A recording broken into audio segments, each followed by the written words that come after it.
or if you want to listen to us via the TuneIn app, we have stations that stream their broadcast there. Our Columbia affiliate never preempts us, the Point Radio, and you can find us there and stick with us should you lose us and you want to stay with us. If you want to fire off a comment or a question to us on Twitter, do so as well. We'll address that right back at you. But let's go to Omaha once again. Will Pelagic has been there. We'll be there with the Tigers as long as they are there.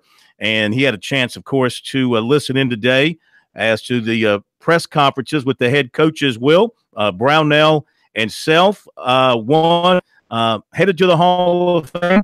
The other, who's had a good career in Brownell and taking that step up now to the Elite 16 and a chance to maybe make a name for himself and establish himself among the college game's best coaches. He's looking to do that, Corn, and he believes that his group that he's brought here to Omaha, not afraid of the big stage. Well, obviously very excited about being here in Omaha. Couldn't be more pleased. And I'll intro the cell phone as well. Played out in San Diego. I thought we played some of the best basketball of our season, especially in the win over Auburn. Just thought we were very good on both ends, and it was just really a sweet situation for us. Really happy for our seniors who've been through some things here with our program, and couldn't be more excited about having the opportunity to play a great Kansas team. Bill's done an unbelievable job with their team. They're probably not your typical Kansas team with two big power players and the high-low motion offense that you usually see. They've got four guards. They spread you out, play with great pace, make 10 threes a game, have some unique action in their dribble drive with a lot of cutting to make it a little bit more difficult to guard. And obviously we know they're going to be a big Kansas contingent here. So we'll have to play extremely well, but really looking forward to the game. Hey, Coach, Matt Tate from the Lawrence Journal World. You have upperclassmen, but KU's upperclassmen obviously have been to this point a lot, played a lot of tournament games, that kind of thing. Is that experience, that NCAA tournament experience, edge a concern at all? Or not really. I think the bigger advantage is them playing with their fans, and I think that's an advantage. It's different. Like it was a true neutral court out in San Diego. New Mexico State had a nice following. Auburn and Clemson, we had good followings, but the bigger advantage to me is just playing in front of 12,000 of your fans, and I think that's a significant advantage. I think our guys, in terms of playing, we think our league is just as good or better than any league in the country. We play great teams every week, and obviously we've had some success against those teams. So, in terms of just playing in an important game, I hope that our guys are ready to play, and we showed that last week. If we don't play well, I think it would be easy to say that it was the stage, but it would probably be Kansas is what it would be. Tony Boone, Omaha World Herald. Coach, we've obviously known Clemson as a baseball brand up here, and the football program's success kind of speaks for itself. How important was taking this step for your basketball program, especially mentioned earlier the Blue Bloods in your league and what you have here in this regional? How important is this step for where you want to get this program? Yeah, it's a big step for our program. We haven't been to the Sweet 16 in 21 years, and our university's made a greater commitment to basketball. A couple years ago, we started fundraising soon after I got the job, and took us some time to get the money that we wanted and to get the support that we needed to change our facility and make the kind of adjustments that you have to provide facilities for your players. And we've done that now. And then to follow that up with a really good season shortly thereafter, and 16, I think really will help us build our brand, continue to sell our program to recruits and fans, and make people more aware of Clemson basketball. Obviously, our football program is as good as any in the country. Our baseball program isn't much behind. They obviously have Omaha in their hats for a reason, because that's the goal every year, and often they get here. So basketball-wise, this was a big step for us. That's the head coach of the Tigers, Brad Brownell. This is a new experience for him. It's old hat for Bill Self and his Kansas squad, who has an immense respect for this Tiger group. Well, we're very excited to be in Omaha. We've been up here a few times over the last decade or so, and should have enough time. Enjoyed our time here, and know that, Corn can take it out. as the other three teams do as well, have a tough road to get to San Antonio, and we know it starts out with playing an opponent that's probably as sound and as good defensively as anybody we played all year long. So we know it'll be a tough challenge, but looking forward to it. Bill, what concerns you more matchup-wise with Clemson, the shooting ability of the guards or the way they've defended the last two games? Yes.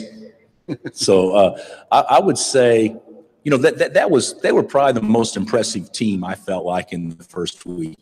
They had a really nice win against New Mexico State, but against Auburn, that was a different level that I think probably anybody played at last weekend. I certainly, for me personally, being a defensive minded coach first, how do we not allow those guys to have big nights? It's not going to shut down. You're not going to shut them down, and certainly, one guy could, he obviously make 6 threes or 7 threes or whatever, but you can't allow all three of them to have big nights, and that would obviously be a concern. And then offensively, I think that's where probably I'm even more concerned, just because you're going to have to get the ball to the second and third side. You're not going to be able to tack on the first side against them because they're so sound defensively and their ball screen defense is really good. You got to do some things and have great ball and body movement to force some bad closeouts and things like that, because if it comes down to a late clock situation where it's our player against theirs or theirs against ours, their three guards have all shown they can go get their own.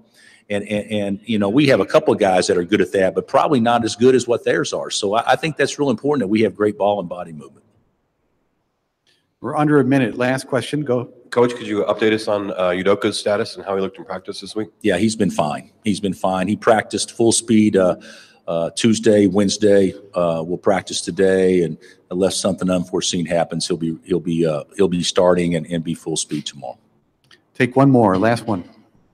And in Somerville, Fox, Carolina. Coach, I know you spent some time in South Carolina, specifically Spartanburg Day. What were your impressions of the area? And then what were your impressions of Coach Brownell and the job he's done with the Tigers? Well, if last first, he's done a terrific job. They're so well coached and well drilled. And I don't know Brad well personally, but it seems like just a really good guy that can coach ball and certainly stays in his own lane. And I know he's respected by everybody. But I like the area a lot. I obviously didn't spend enough time in that area to get done what we need to get done, but certainly the little bit I was there, I really liked it. I wonder if he went by the Beacon while he was in Spartanburg. That'll get you done. No, his waistline looks too slim for that. All right, there you go. Brad Brownell and Bill Self coming up after the break. We'll hear from a couple of the Tiger players themselves, Gabe DeVoe and Mr. Mitchell as well, and more from Will coming up in just a moment.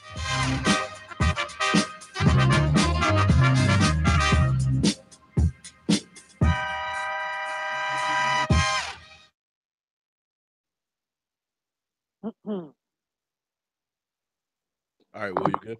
Yes, sir. You still hear me? Loud and clear. Awesome.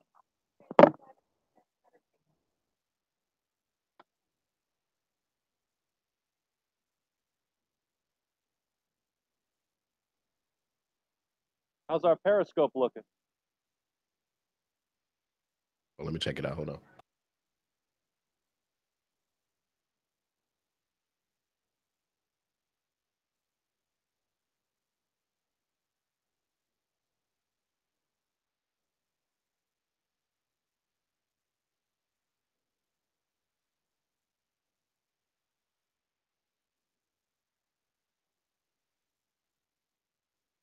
How does my Shelton start? Does it start with me or does it start with him? Can you check that for me? You said what? How Say does it again now? how does my Shelton Mitchell one start? Does it start with me or does it start with him? Hold on, let me check it out.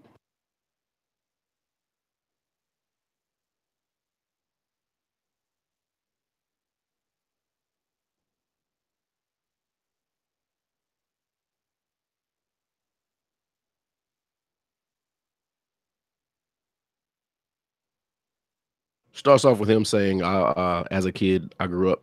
Okay, that's fine.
Thursday edition of Sports Talk from our Learfield studios in downtown Columbia. Welcome back in. Phil Kornblut, the Professor Tom Hayes, Brian Leonard, once again behind the bullet-proof glass.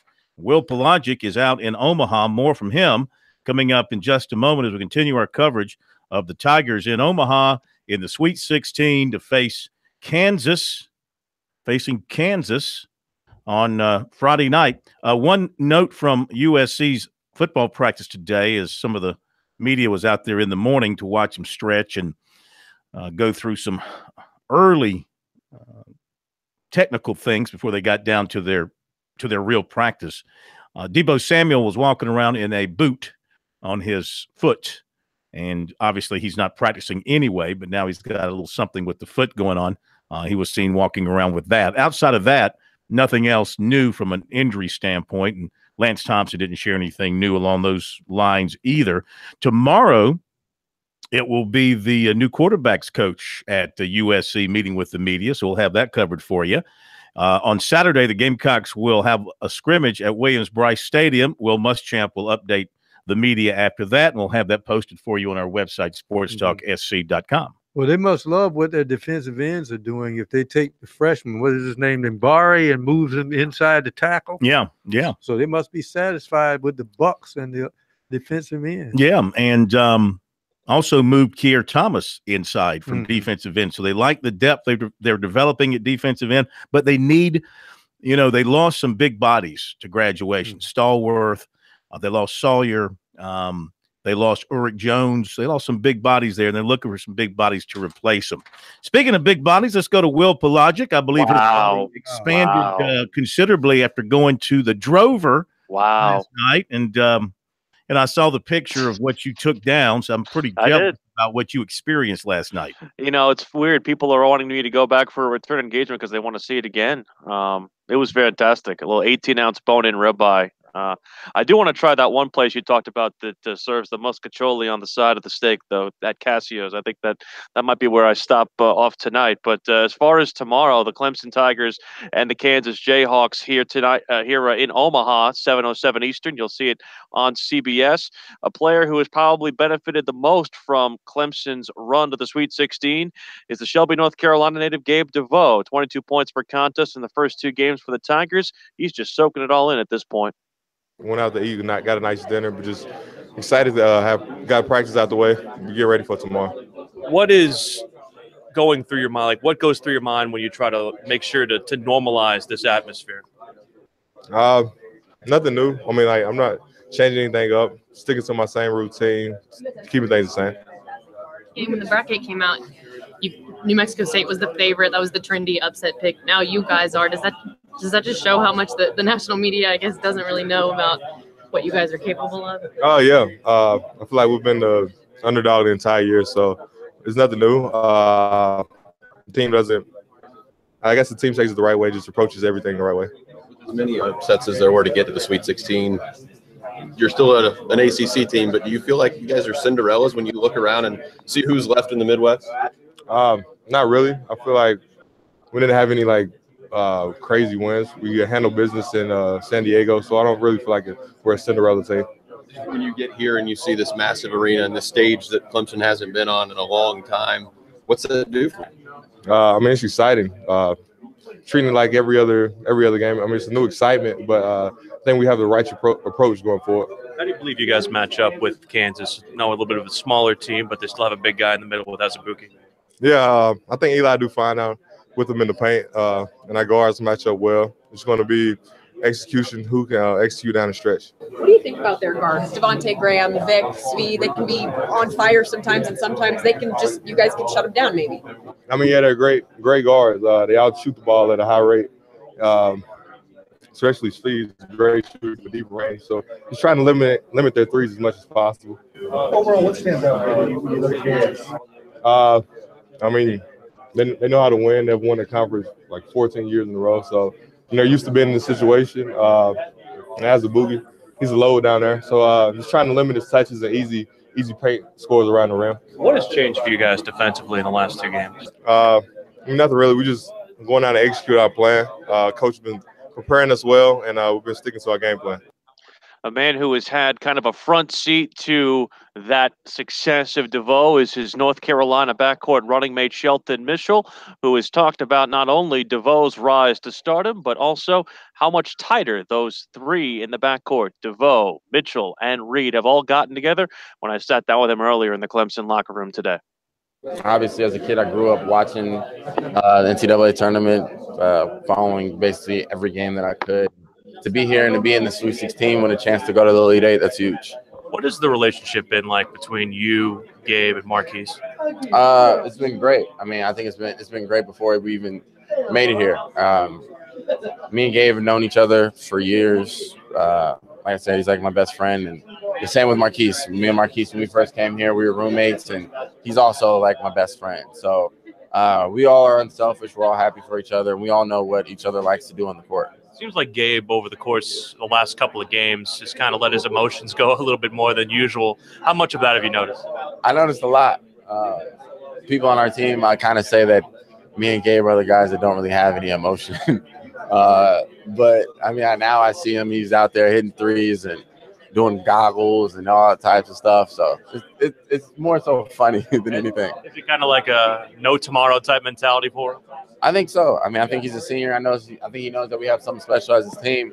And he's just excited. Like, to play this well on this big of stage, your emotions are going to kick in eventually. And when you're making that many shots and you're doing the type of things that he's doing, I'd expect it. As far as just the way you guys had to play after Dante got hurt, how long did it take to get comfortable there?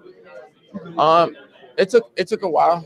Like I said, Dante was doing a lot for our team, not just like scoring, but rebounding. I mean, he was a guy that could get a rebound. It was an instant fast break.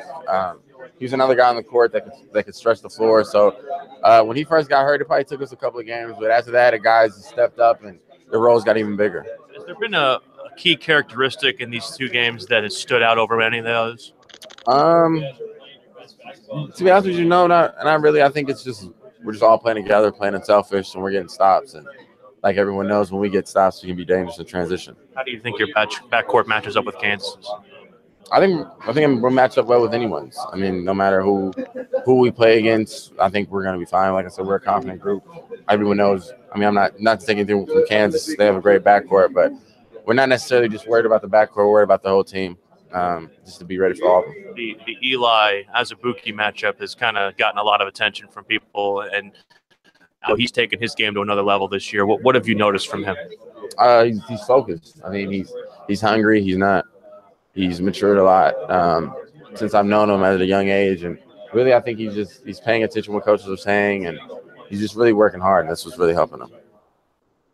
And I don't know if we talked about this earlier in the year, guys, but one of the things that Eli did to his diet to kind of slim himself down was he became a vegetarian. I don't know if that's something that is easy to do in this state, especially with all the well-fed cattle that comes across. Yeah, I don't like that idea.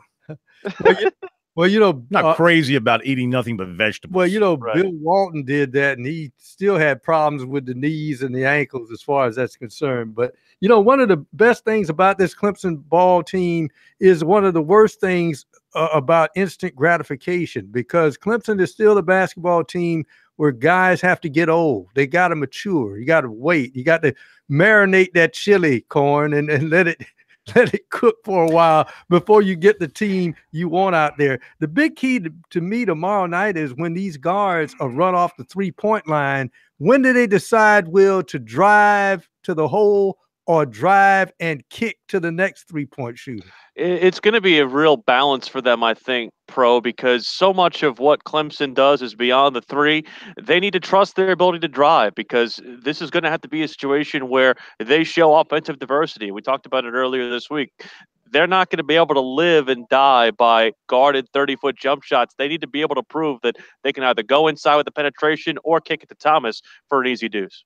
I think this is going to be an 85-point game. I think it's going to be high scoring. This is not Auburn that Clemson's facing.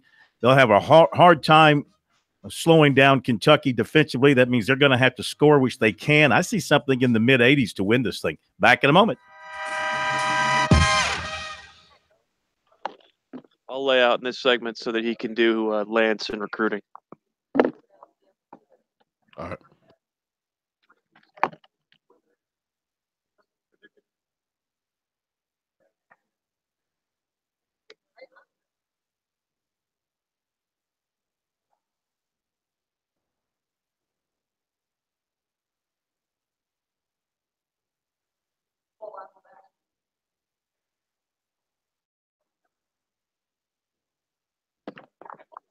Well, also for that Brian segment, that Brian Haney segment, you think I can take it out just so we get it all in?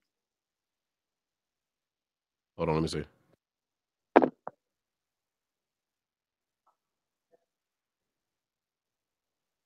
You say, yeah, you can do that. You said you were sitting out the whole next segment. I mean, I, unless you want to go to me, I want to be sure he gets it all in. That's all. If you want to go to me, I'll be here. I'm not going anywhere. I figured he wanted to get the football and the recruiting in. I don't know if that all takes up the whole segment.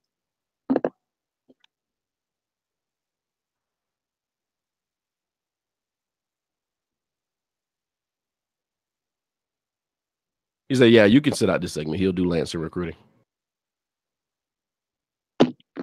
I mean, I can contribute, but I feel like he wanted to do that. It's been a lot of He's fine. Yeah, since it's been a lot of me in the last two segments. Yeah.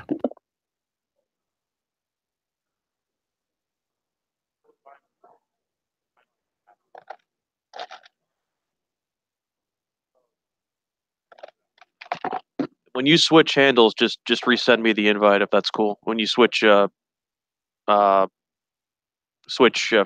2 hours. I got you. Gotcha.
Now back to Sports Talk, South Carolina's most listened to sports talk show for more than 30 years.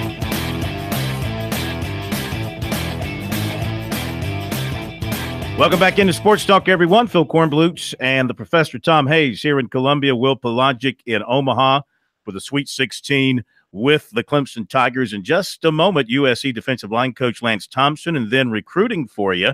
Did you know 2.5 million children and adults suffer traumatic brain injuries every year? March is Brain Injury Awareness Month, and to learn more and to help the Brain Injury Alliance research, educate, and advocate for survivors of brain injury, be sure to visit their website, www.biaofsc.com. That's biaofsc.com. Another practice in the books this spring for the USC football team this morning. Defensive line coach Lance Thompson came over to meet with the media after the Gamecocks wrap things up, and he talked about what's happening up front in his area on the defensive line and the need to find some big people to replace some big people.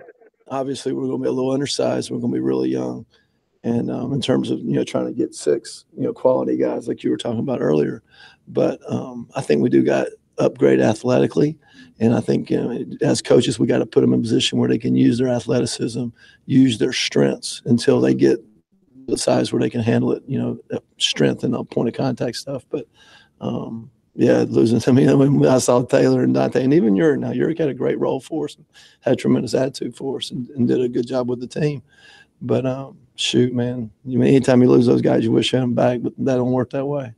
Well, when you look at moving Kier inside more, does that kind of speak to what you guys feel you have at defensive end, and kind of what do you feel you have at defensive end? Well, I think for coaches, you always try to put your best 11 on the field. So when we're looking at our best 11, we feel like we got some good depth at defensive end. And with that being said, Kier's a big, strong, physically tough guy. I mean, he is explosively powerful. He's smart where he can learn it all, and he knows it all. He knows every position on the front.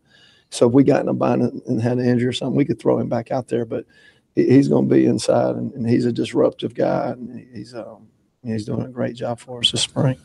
What is that depth at defensive end? Obviously, one of them is the guy we all think about. And you got DJ, you got Danny Fennell, you got Shamik out there, you got Aaron Sterling. I mean, all those guys are doing good. You got Brad Johnson. You got 5 guys that are good football players that are doing good jobs. Do you feel like you have a starter opposite DJ? I mean, is there a guy who is daring that guy? Or do you... Well, I think a couple of them could be that guy. I mean, Mike's handling those guys this spring, and he's doing a great job with them. But we feel good about, the guys we got as edge guys. That's why we moved Kier inside to try to, get some more athleticism inside. That's why we got JJ in there. And like I said, when we get, MJ and Gentry and those guys have got to come along. But, we're really excited about getting Ricky in here, getting Jesus in here, and getting Jabari in here and working with them and see what they can do. Because they're, Ricky's a 295-pound big athletic guy, and Jabari is 285. So we're looking forward to, getting them developed and seeing if they can help us. Because in this league, it's a long season. It's a physical season.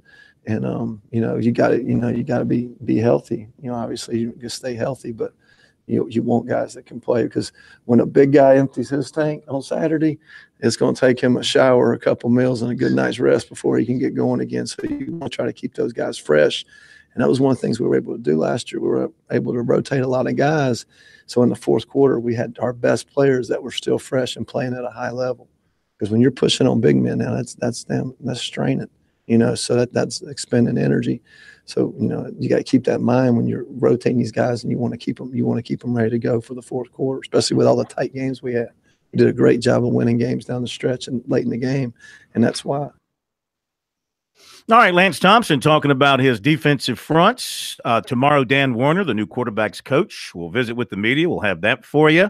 USC will practice tomorrow, scrimmage on Saturday inside Williams-Brice. Recruiting in a moment. Breaking story, though, and a good piece of news. Jack Leggett is going back to the Diamond. The Hall of Fame former Clemson coach today was named the manager of the 2018 18 and under USA national team. And this team has been very successful this decade, winning 4 straight World Baseball Softball Confederation World Cups. Oh, this is a softball team he's going to be coaching. Huh? Is that right? I didn't read this all the way through. I just saw the headline. It's a softball team is going to be coaching. That's good, too. The ball's bigger, easier to hit, I guess. But Jack Leggett is going to be the manager of this team. So it's good to have him back on the diamond of some sort, even though it's, I guess, a smaller diamond than what he is used to. All right, to recruiting we go. Linebacker Lakia Henry of Dodge City Junior College in Kansas, 6'1", 220, had one offer coming out of Idalia High School in Georgia following the 2017 season, and that was to Dodge City. So after a season of junior college ball, 110 tackles, he has blown up into a big-time recruit. USC, Alabama, Tennessee, Texas, Texas A&M, Arizona State, Iowa State, Nebraska, Syracuse, and Ole Miss among his offers. He has family in Columbia.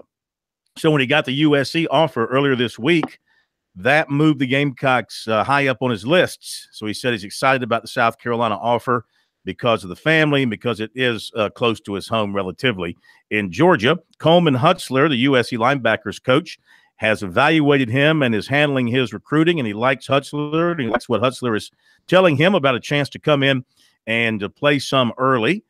He also had 13 tackles for loss and 2.5 sacks last season. He's not taken any visits yet, but Hutzler wants him to visit as soon as school is over, May 11th, and Henry plans on doing that. He also plans to see all of the other schools that have offered him once he is free to do so. He wants to make his decision before his season. He will graduate in December and have 3 years to play 2. Defensive end Justin Ibobi of Forest Park, Georgia, released a top 10 list. Clemson is on that list. Alabama, Auburn, Florida, Florida State, Georgia, Mississippi State, Notre Dame, Tennessee, and Oklahoma. Defensive back Chris Steele of Bellflower, California, who is a national recruit, plans to visit USC this weekend. He has offers from coast to coast from almost all the Power 5 major programs. Place kicker Alex Rayner of Kennesaw, Georgia, plans to visit USC on Friday. And a reminder, quarterback Garrett Schrader, one of USC's top quarterback targets, will make another visit to USC tomorrow, and we'll get a chance to, again, visit with Dan Werner and Will Muschamp and the USC coaches as he continues to make the rounds and judge one school against another. Basketball, 6'8", Alonzo Frink, Roselle, New Jersey, was offered by USC earlier this week, and he will take an official visit with the Gamecocks this weekend. He has taken an official visit to James Madison. He also has offers from Georgetown, Arkansas State, Massachusetts, and Bryant. 6'3" point guard Trey McGowan's the former Wren standout, now at Hargrave Prep in Virginia, still trying to decide if he wants to stay in the 19 class or sign next month with the 18 class. He said it's still something he's trying to figure out. As a point guard, he wants to make sure he's ready for the next level. Right now, he said he's in the 19 class. That could change in a month or two. The academic side is good. He said he's just trying to determine if he's ready to take the step as a point guard into the 18 class. He's going to play with his AAU team in Georgia, and after he goes through the AAU season, he'll make his decision. If he feels like he's ready to move on, he will. If not, he'll go back to Hargrave for another year. Clemson is on him pretty strongly. He's been in touch with Steve Smith, assistant coach, and he said the Tigers want him. They like him, and they've told him they will take him whenever he is ready to come out. It's his hometown, of course, and he said they like his athleticism.